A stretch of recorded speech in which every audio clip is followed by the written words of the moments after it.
A door creaks open in the middle of the night. No wind, no footsteps, just silence until something knocks back. Lights flicker. The clock stops ticking. Shadows move, but nothing's there. Your phone buzzes with a message. Don't look behind you, but you already did. What's hiding in the quiet? What's watching you when you sleep? You're not alone, and it knows you're reading this. Tell us where you're watching from in the comments. And hey, if this gave you chills, don't forget to like and subscribe. More strange things are waiting. There lived a millionaire named Caleb Morgan. Caleb wasn't like the other rich people. He didn't care much about fancy cars or big parties. He liked quiet places, old books, and solving mysteries. One day, while flipping through a dusty book at a local bookstore, Caleb found a picture of an old house with vines crawling up its walls and broken windows. Under the photo, a note read, "The house at Oak Hollow has secrets no one remembers." That made Caleb curious. The next morning, he drove out to Oak Hollow. At the end of a crooked road hidden behind tall trees stood the forgotten house. It looked just like the picture, only older and spookier. The wind howled through the broken windows, and the porch creaked even though no one was walking on it. Caleb found out the house was for sale for just $1. People thought it was haunted and wanted nothing to do with it. Caleb smiled and said, "I'll take it."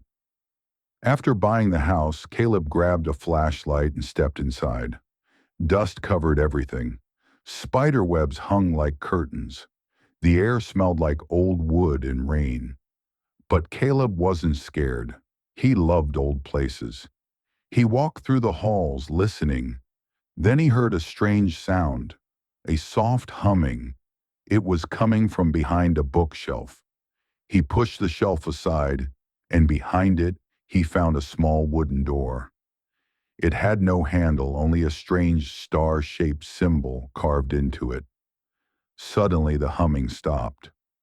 Caleb touched the symbol, and to his surprise, the door slowly creaked open by itself.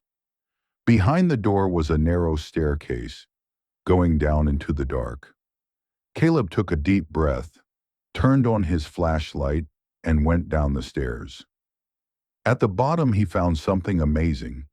It was a giant underground room, glowing with blue light. In the middle stood a huge machine made of brass and glass, with spinning gears and tubes full of bubbling liquid. On the wall were drawings of planets and stars. It looked like something out of a science fiction movie, and sitting in a dusty chair nearby was a robot. The robot slowly turned its head toward Caleb, its eyes glowing like fireflies. Then it spoke. "Welcome back, Creator." Caleb's eyes widened. "What in the world?" Just then, the machine behind the robot lit up even brighter, and a low rumble shook the floor. Caleb stepped back, his heart thumping like a drum. "Creator?" he asked. "You must be mistaken. I've never been here before." The robot stood up slowly, its metal feet clinking on the stone floor. "You wear the ring," it said in a calm, deep voice. Caleb looked down. On his finger was a ring he had found earlier that morning, hidden in the bookstore, inside the same book, the house photo. It had a tiny star symbol on it, just like the one on the secret door. "I just found this ring," Caleb said, still confused. The robot tilted its head. "The ring belongs to the builder. You are now the keeper of the machine." Caleb looked around. Pipes hissed softly. The glowing lights pulsed like a heartbeat. A row of strange screens lit up on the far wall, showing images of faraway places, jungles, oceans, even outer space. "What does this machine do?" Caleb asked. "It sees everything," the robot said. "It watches the past and the future." Caleb's eyes grew wide. "You mean it's a time machine?" The robot nodded once. Yes, but it is broken, and only the keeper can fix it. Just then, one of the screens flashed red. A loud buzzing noise echoed through the chamber. On the screen, a shadowy figure appeared, tall with glowing red eyes and a long cloak. The robot turned to Caleb quickly. He has found us. We must hurry. Who is he? Caleb asked, his voice shaking. The robot didn't answer. Instead, it walked to a panel full of buttons and levers. You must help me activate the core before it's too late. But I don't know how. You will, the robot said. The ring will guide you. As Caleb stepped closer to the glowing machine, the ring on his finger began to shine brighter, so bright that the whole room filled with light. And just then, the floor began to move. It slid open beneath them, and a secret platform rose up from below, carrying something covered by a thick silver cloth. Caleb reached out and pulled the cloth away. What he saw underneath made his jaw drop. Under the silver cloth was something that looked like a chair, but not just any chair. It had glowing wires, buttons along the armrests, and a helmet attached to the top with blinking lights. Symbols, just like the one on Caleb's ring, were carved all over it. The robot's voice was calm but serious. This is the mind seat. It connects your thoughts to the machine. Caleb stared at it. You want me to sit in that? You must, the robot said. The machine only works with the thoughts of the keeper. Your mind is the key. Caleb slowly climbed onto the chair. As soon as he sat down, the helmet lowered gently onto his head. It was surprisingly light, and it felt warm, like it had been waiting for him. Suddenly, everything around him changed. He was no longer in the underground room. He was floating in a space filled with stars and swirling colors. Planets zoomed past him. He saw flying cities, giant forests, and oceans that sparkled like glass. He even saw the forgotten house. Only it looked new, and there were people inside building the strange machine. A voice echoed around him. It wasn't the robots. It was something older, deeper. You have entered the memory stream. The past is alive. Choose what you wish to see. Caleb spun slowly through space, amazed. Then he saw a glowing path appear in front of him, leading to a door floating in the middle of nothing. On the door, his name was written in golden letters, Caleb Morgan. He reached for the doorknob, but before he could touch it, the sky around him flickered. The stars shook. That same shadowy figure from the screen appeared again, closer this time. Its voice was like thunder. You are not the true keeper. Give me the ring. No, Caleb shouted. He looked down and saw the ring in his finger glowing white hot. The shadow reached out a long black hand. The air grew cold. Then a jolt of energy zipped through Caleb's body. He gasped and opened his eyes. He was back in the underground room. The robot stood over him, shaking him gently. He tried to reach you, it said. He's growing stronger. Caleb sat up, dizzy. Who is he? The robot looked toward the glowing screens. He is the one who broke the machine long ago. He wants to control time itself. And now, he knows who you are. Caleb stood up, his fist clenched. Then we have to stop him. The robot nodded. There is a map hidden in this house. It leads to the 3 time keys. We must find them before he does. Just then, the floor above them creaked loudly. Someone or something was inside the house. Caleb and the robot froze. The creaking above got louder. Slow footsteps, one at a time. Creak, thump, creak, thump. The robot whispered, hide, behind the generator. Caleb ducked behind the big brass machine, heart pounding like a drum. The robot stood still, its eyes dimming to avoid being seen. A shadow passed by the stairs. Then a voice, low and scratchy, called out, "I know you're down there." The footsteps started again. This time they were coming down the stairs. Caleb held his breath. Whoever it was, they weren't in a hurry. They were confident, like they knew no one could stop them. A tall figure stepped into the glowing chamber. It wore a long black coat and dark gloves. Its face was covered by a silver mask with two glowing red eyes. The figure looked around the room slowly. The robot's eyes flickered back on. "Intruder, state your purpose." The figure didn't answer. Instead, it raised a hand and pointed at the machine Caleb had just used. The machine sparked and trembled. The lights flickered. "No!" the robot shouted. "Do not touch the stream." The masked figure turned toward the robot.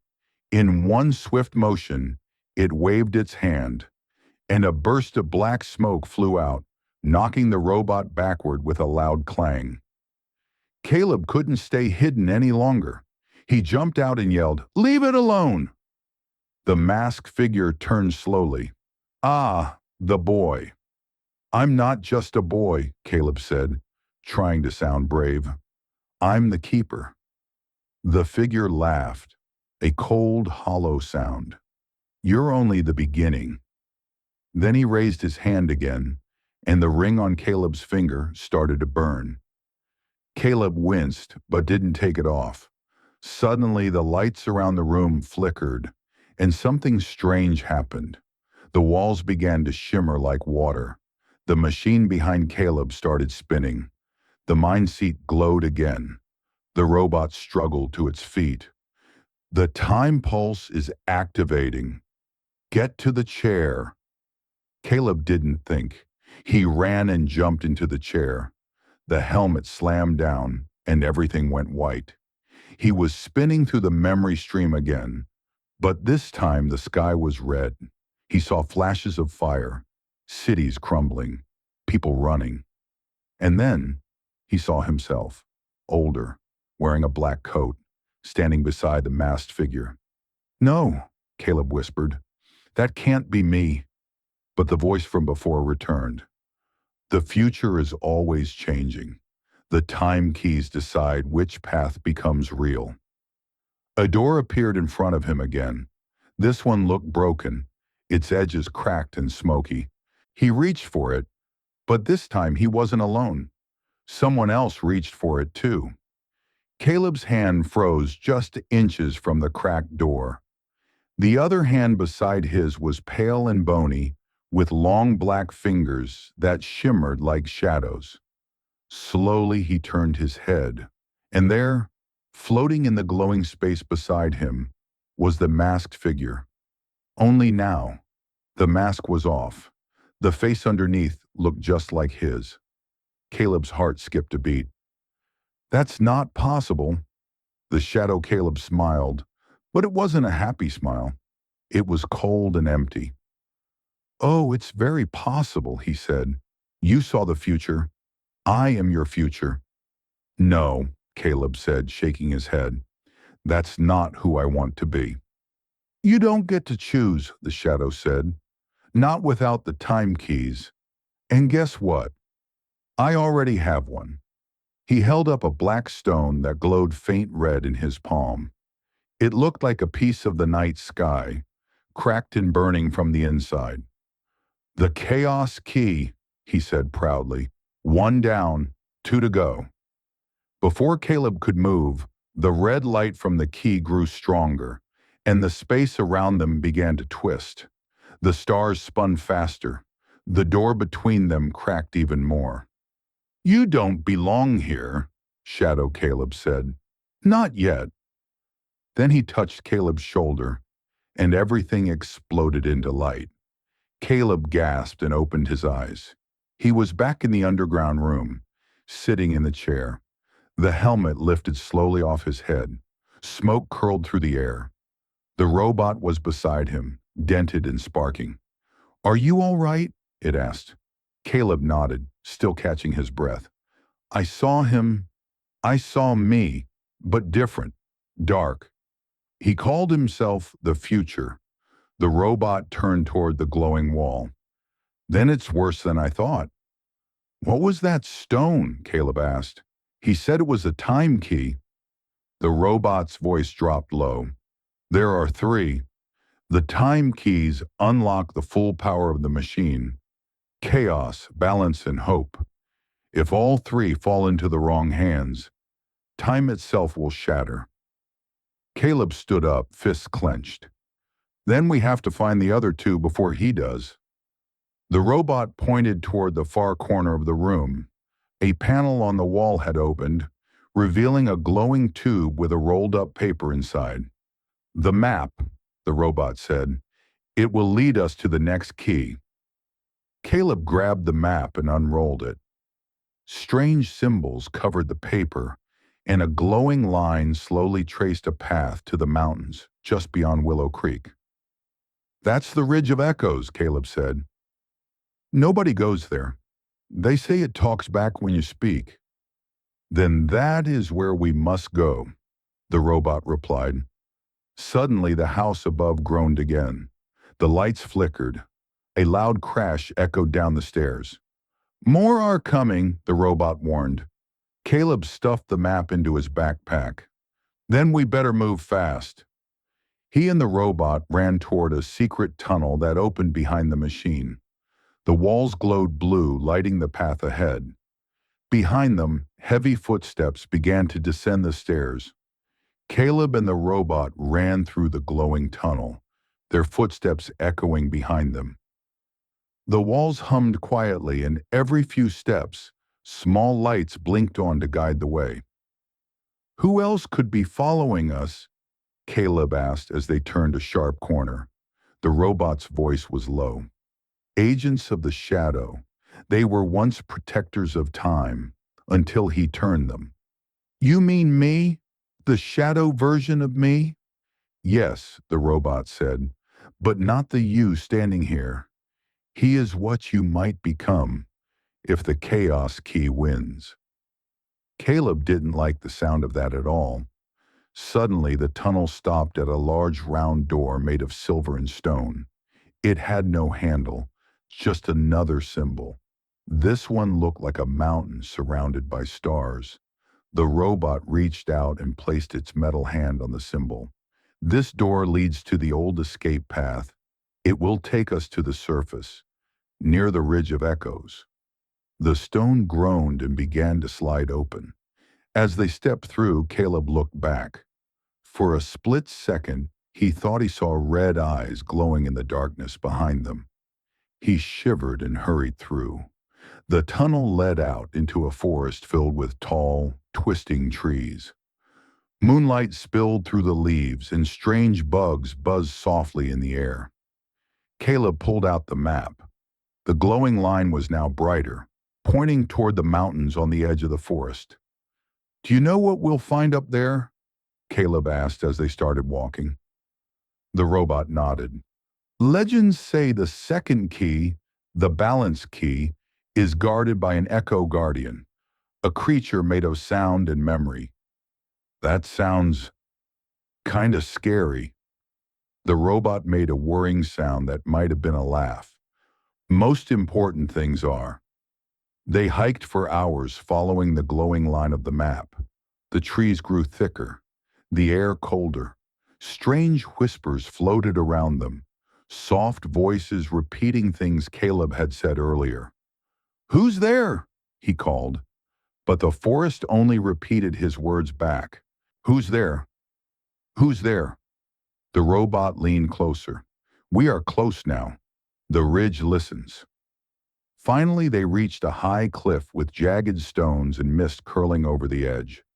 Below, they could see the whole forest, lit by the moon. Ahead was a tall stone arch, half buried in vines. The map pulsed once, then went dark. This is it, Caleb whispered. The Echo Gate. As they stepped under the arch, the air shimmered again, just like it had in the time stream. The wind picked up. The ground trembled. Then a voice echoed through the ridge. "Why have you come?" It was deep and clear, and it came from everywhere at once. Caleb stepped forward. "I'm here for the balance key." There was a pause, then a sound like thunder shaking the sky. "To take the key, you must face yourself." Suddenly, the mist ahead of him began to swirl, and slowly out of the fog, another Caleb stepped forward. This one had no shadow, no light, just a perfect reflection, and it was walking straight toward him. Caleb stood frozen, staring at the version of himself walking through the mist. This other Caleb looked exactly like him. Same face, same clothes, same ring. But something was off. His eyes glowed softly with a silver light, and when he spoke, his voice echoed like it came from a canyon. "If you want the balance key," the Echo Caleb said, "you must pass the trial of truth." "What kind of trial?" Caleb asked, his heart pounding. The reflection raised a hand. The air shimmered, and suddenly, memories began to float all around them. Caleb's memories. He saw himself as a little kid, alone on a rainy day. He saw the moment he found the ring in the bookstore. He saw the first time he doubted himself. "To hold the balance key," the Echo Caleb said, "you must accept all of who you are. The brave parts, the scared parts, the mistakes, the strength." Caleb looked at the swirling memories. Some made him smile. Others made his stomach twist. But he nodded. "I don't want to run from who I am," he said. "Even the bad parts helped me grow. I accept all of it." The Echo Caleb smiled and began to glow brighter and brighter until he faded into a swirl of silver light. The memories floated up into the air and disappeared like stars into the night sky. A soft rumble shook the ridge. From the stone beneath his feet, a platform rose slowly, and sitting on it was a small silver cube, glowing with gentle white light. Inside the cube floated a second key. It pulsed evenly, like a steady heartbeat. "The balance key," the robot said, stepping forward. "You've done it." Caleb reached out and took the cube. As soon as his fingers touched it, the key inside flashed once, and a warmth spread through him. It felt like peace, like knowing who you are and being okay with it. "We have one key left," Caleb said, turning to the robot. "Yes," the robot replied, "the most important one of all." Caleb looked down the mountain, past the forest, toward the far horizon. Hope. 1 week later, Caleb stood at the top of a hill overlooking Willow Creek. The sky was clear, and the stars above shimmered like diamonds. In his backpack were two keys, chaos and balance, each locked safely in their cases. The third key was still out there, but now he knew who he was. And he wasn't afraid anymore. As the wind blew gently through the grass, Caleb turned to the robot and smiled. "Let's finish this."